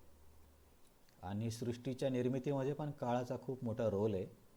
निर्मितीच्या वेळेस काय असतं की तिन्ही गुण समप्रमाणात असतात, सत्वगुण, रजोगुण, तमोगुण. तर भगवंत दृष्टिक्षेप करून प्रकृतीमध्ये काळ आणि जीवशक्ती देतात. तर काळाच्या प्रभावाने हे गुण सक्रिय होतात आणि मग तिथल्या घटना पुढे पुढे घटत राहतात. आधी तर सगळं काही घडून आणणारं, नाश करणारी एकच शक्ती, ती म्हणजे काळ. या सध्या जगामध्ये जे काही पुढे पुढे जातं आहे, नष्ट होतं आहे, अल्टिमेटली पुढे जाऊन सगळ्या गोष्टी नष्टच होणार आहेत. तर तो काळच करतो. तर यावरती मी तुम्हाला एकदा 4 प्रकारचे प्रलय सांगितले होते. तर काळाचा कोणता प्रलय सांगा बरं. तुम्ही लिहून घेत नाही वाटतं. मला एकदा आचार्यांनी काही कालः कलयताम सांगितलं का. मी तुम्हाला असं म्हणतोय की काय विचारलं, काळामुळे कोणता प्रलय होतो. तुम्हाला मी प्रलयाचे प्रकार सांगितले होते. बरं ठीक आहे. कोणता प्रलय. परफेक्ट. तर ॲक्च्युली सगळे प्रलय काळामुळेच होतात. पण आता जो आपलं क्षणोक्षणी जे शरीर आपलं नष्ट होत आहे, आता पूर्वीसारखे आपले स्किन राहत नाही, केस राहत नाहीत, किंवा बोलण्याची शक्ती राहत नाही, बुद्धी पण तशी काम करत नाही. तर हा नित्यप्रलयाचा भाग आहे. समजा आपण घराला पेंट लावला तर काळानुसार तो पेंट हलका व्हायला लागतो. तर काळानुसार आपण म्हणतो, काळानुसार म्हणजे काळ करून आणतो ते. तर काळाची सोपी व्याख्या काय आहे, सर्व काही विनाश करणारी एक नैसर्गिक शक्ती म्हणजे काळ. तर प्रलयाचे पण 4 प्रकार मी तुम्हाला सांगितले होते की नैमित्तिक, प्राकृतिक, आत्यंतिक आणि नित्य. आता त्याच्यामध्ये गेलं तर परत जास्त कन्फ्युजन होईल. तर नित्य जो आहे, क्षणोक्षणी जो विनाश घडतो, तो काळामुळे होतो. म्हणून काळ हा खूप मोठा नियंत्रक आहे. असं कोणीच म्हणू शकत नाही की मी काळाला नियंत्रण करतो. सगळे लोक याचंच महत्त्व सांगतात की 1 महिन्याचं महत्त्व जाणायचं असेल तर गर्भवती स्त्रीला विचारा, की एका महिन्यामुळे तिचं बाळाला कसे नको ते आजार झाले. नंतर एका दिवसाचं महत्त्व विचारायचं असेल तर काहीतरी म्हणतात ना, विद्यार्थ्याला विचारा परीक्षेमध्ये काय झालं, असं करत करत करत मग हे मी लहानपणी वाचलं होतं. एका सेकंदाचं महत्त्व विचारायचं असेल तर ऑलिम्पिकमध्ये धावणाऱ्या रनरला विचारा, एका सेकंदामुळे त्याचं गोल्ड मेडल गेलं असेल. जसं की हुसेन बोल्ट आहे ना, तो तर 9 सेकंदामध्ये 100 मीटर धावतो. तर ठीक आहे, मला हे म्हणायचं आहे की वेळेबद्दल इतकं सांगितलं जातं बाबा की वेळ सगळं काही नियंत्रित करते. लोक काही बोलताना पण म्हणतात की याची पण वेळ येईल किंवा याचा काळ आला किंवा विनाशकाळे विपरीत बुद्धी, विनाशकाले विपरीत बुद्धी. तर हे काल नियंत्रक आहे सगळ्यांचा. तर ही झाली दुसरी विभूती या श्लोकामधली. नंतर तिसरी विभूती आहे मृगाना मृगेंद्र. मृग म्हणजे पशु. हरिणाला पण मृग म्हणतात, परंतु इथं मृगाचा अर्थ आहे पशु, पशु किंवा प्राणी. तर प्राण्यांमध्ये बघा सिंह सांगितलं आहे. तर वाघ भगवंतांची विभूती नाही असं नाही आहे, परंतु जर सर्वच प्राण्यांना एका लाईनमध्ये उभं केलं तर सिंहाला आपण, तुम्ही गोष्टीमध्ये पण ऐकलं असेल, जंगलाचा राजा. सिंहाला जंगलाचा राजा म्हणतात. तर ज्या व्यक्तीने खरंच सिंह समोरासमोर बघितलं असेल त्यांना माहीत असेल. असं म्हणतात की त्याचा आवाज पण खूप मोठा असतो, सिंहगर्जना म्हणतात. आणि बऱ्याचशा लोकांना त्यांचं काय म्हणता येईल, महती सांगताना त्यांना सिंहाची उपमा दिली जाते. सिंहगर्जना, सिंहग्रीवा. चैतन्य महाप्रभूंबद्दल पण एक असं वर्णन आहे. तर प्राण्यांमध्ये सिंह. तर हे आता इथं परत लोक म्हणतील की जे मायावादी आहेत ते म्हणतात की बघा हे वस्तू म्हणजेच भगवंत आहे. याचा अर्थ असा होतो का की आपण उद्या जाऊन सिंहाची पूजा करणार. मग जे मायावादी म्हणतात सर्व काही एकच आहे, त्यांना म्हणायचं ठीक आहे, तुम्ही दररोज सिंहाची पूजा करा. सिंह आणि भगवंत आणि तुम्ही एकच आहात. तर इथे कळतं आपला एक तो अर्थ किती चुकीचा आहे. भगवंत विशिष्ट गोष्टीवरून त्यांचं स्मरण व्हावं म्हणून हे सांगतायत. मी सिंह आहे असं सांगत नाहीत, माझी विभूती सिंह आहे असे सांगतात. नंतर वैनतेस, मी म्हटलं तुम्हाला विनता नावाची कश्यप ऋषींची एक पत्नी होती, तिचे मुलं सर्व पक्षी आहेत. आता त्याच्यामध्ये सर्वात श्रेष्ठ किंवा महत्त्वाचा पक्षी म्हणजे गरुड. तुम्हाला एक गोष्ट आठवते, तुम्ही गीतेमध्ये कधी वाचले असेल, गरुड एका पक्षाची मदत करायला जातो, आठवतं? आता त्याच्या जास्त सांगितलं. हां, परफेक्ट. तर तिथे हे मला वाटतं नारद मुनी त्यांना तिची परीक्षा घेतात की अरे तू असं का करते. ती म्हणते की या सागराने माझे अंडे घेतले, आता मला हा अंडे परत देत नाही. मग ते म्हणतात तू काय करते. ती म्हणते की मी याचं पाणी सुकवते. तर मला वाटतं मोस्टली ते नारद मुनीच होते. तर ते हसायला लागतात, अरे बाबा अशाने कधी पाणी सुकणार आहे. तर ती म्हणते की नाही, मी एक दिवस सुकवणारच. तर तिचा दृढ निश्चय बघून त्यांना काय म्हणता येईल, दया येते किंवा सुचतं. तसं आपण पण समजा आता आपल्या प्रयत्नाने आपण मायेला नियंत्रण तर शक्यच नाही, तिला पार करून जाण्याचा जो प्रयत्न करतो आपल्या चिमणीसारखंच आहे. माया तर अनंत आहे. आजूबाजूला मोबाईल, टी व्ही, लॅपटॉप, आजूबाजूचे लोक, म्युझिक, आवाज, लोकांचे बोलण्याचे विषय, आपल्या मनाचे आधीतले संस्कार, सगळीकडे माया आहे. जसे की ते जाऊ द्या पिक्चरमध्ये पाहते मॅट्रिक्समधल्यासारखं, सगळीकडे माया आहे. आणि या मायेला आपण आपल्या प्रयत्नाने काय जिंकणार आहे. एक्झॅक्टली आपली पोझिशन त्या चिमणीसारखीच आहे. त्या चिमणीने किती जरी जन्म घेतला तर सागरला कधीच ती सुकू शकणार नाही.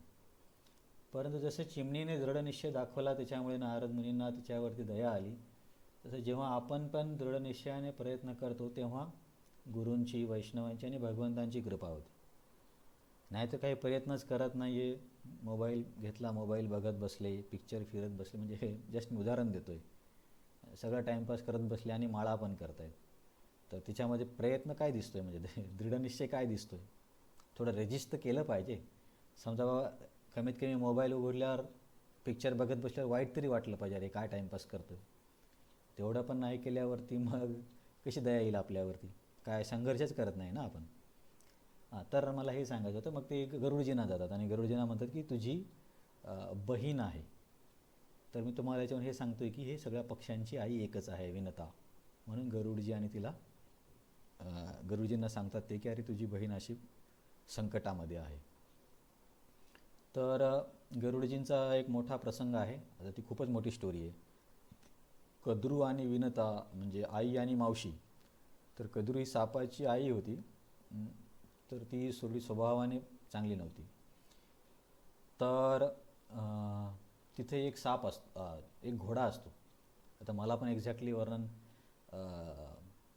किती परफेक्टली आहे माहीत नाही. तर ती बहुतेक म्हणते की त्या घोड्याची शेपूट काहीतरी काळ्या रंगाची आणि तो घोडा पांढरा असतो. आणि विनोदा म्हणते नाही, तो घोडा तर पांढरा आहे. तर मग ही कद्रू तिच्यासोबत हे करते, शर्यत करते की जर मी जिंकले आणि त्याची शेपूट काळी असली तर तुला माझी दासी व्हावं लागेल, आणि जर पांढरी व्हाईट असली तर मी तुझी दासी होईल. आता तुम्ही म्हणाल की मोठे लोक पण असे करतात का? आता हे असं वर्णन आहे, म्हणजे हे खोटं नाही आहे, असं घडतं सगळीकडेच. तर मग हे तिच्या कद्रू म्हणते अरे त्याची शेपूट तर व्हाईट आहे. मग तिचे साप जे मुलं असतात ते म्हणतात आम्ही त्याला शेपटीला गुंडाळून बसू, बरोबर काळी दिसेल. तर मग असं झाल्यावरती चुकीने मग हिला हे खोटं बोलते की बघ काळी आहे. मग विनता कद्रूची नौकराणी होते. मग गरुडाला खूप वाईट वाटतं की अरे आपल्या आईला असं हे करावं लागतंय. मग गरुड त्यांना म्हणतो की काय केल्यावर माझ्या आईला सोडणार? तर ते बोलतात की आम्हाला अमृत आणून दे, तर मग तुझ्या आईला सोडून देईल. तर गरुडजी लगेच जातात स्वर्गामध्ये, सगळ्या देवतांची धुलाई करतात आणि अमृत कलश घेऊन येतात. तर अमृत कलश घेऊन त्यांना देताना इंद्रदेव म्हणतात, मला तर याच्या पुढचं एक्झॅक्टली आठवत नाही, की बाबा तू देऊ नको, आम्ही सत्य सांगू की कोण हे आहे. तर तेव्हा काहीतरी आकाशवाणी होते की विनता खरं बोलते आणि कद्रू खोटी बोलते. कारण देवता बोलले की यांना जर हे असेच ऑलरेडी इतके त्रासदायक लोक आहेत, यांना अमृत भेटलं तर आणखीन जास्त त्रास देतील. तिथं असा एक प्रसंग आहे. तेव्हा भगवंत गरुडजीचे पराक्रम बघतात आणि गरुडजींवरती प्रसन्न होतात. आणि आणि एक मिनिट, कोणाची काय हँड रेज केला की काय? तरी कोणी हँड रेज केला होता? हां,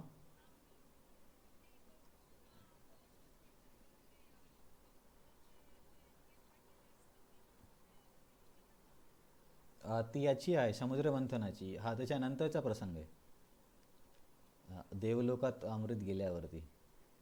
तर पण हे कुंभमेळ्याचं असेल माताजी, कदाचित कुंभमेळ्याचं होतं काय माहिती. कारण समुद्रमंथनातून कोणी घेऊन पळालं होतं, ते राक्षस पळाले होते ना. मोस्टली असेल, मला पण आठवत नाही. बहुतेक तुम्ही म्हणता तेच करेक्ट आहे. कारण हां, कारण समुद्रमंथनामधून कोणी काही घेऊन जात नाही त्याला. ते मोहिनी मूर्ती असते आणि ते राक्षस सुरुवातीला धावत असतात.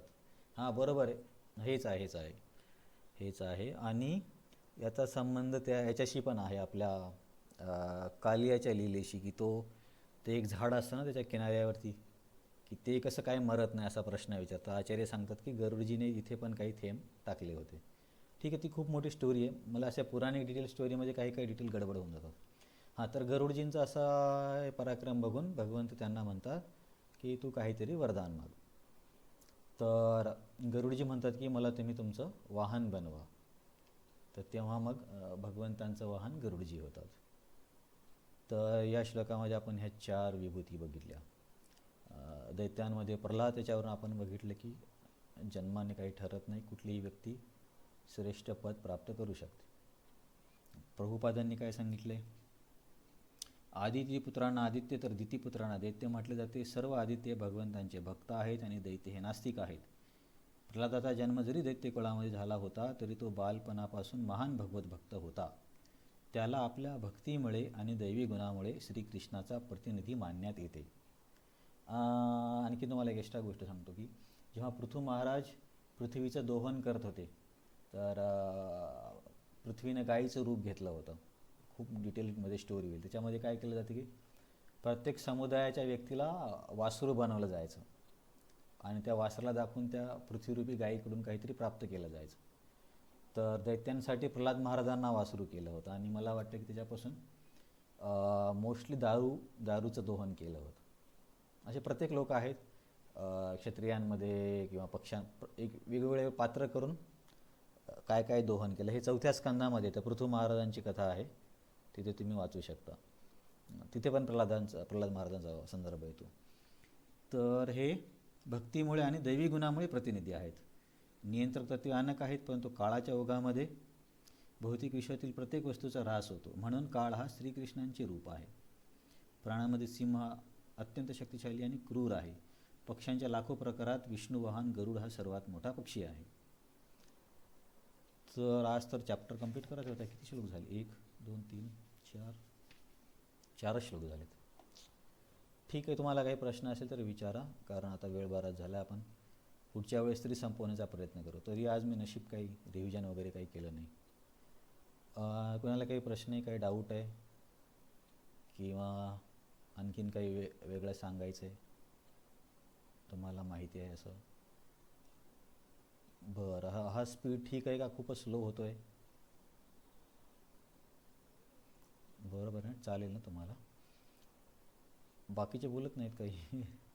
फास्ट करायचं तर काय नाही, आपण आज पण संपू शकलो असतो, परंतु मग हे आजूबाजूच्या गोष्टी आपण बघितल्या नसत्या. मग सुरभी वगैरे प्रल्हाद महाराजांचे पटपट पळवलं असतं. मग वज्र कसं आलं, हा मग ठीक आहे. असं नको व्हायला की बोर होत आहेत. तर आपण इथे थांबूया. हरे कृष्ण कृष्ण कृष्ण हरे हरे, हरे राम राम राम हरे हरे.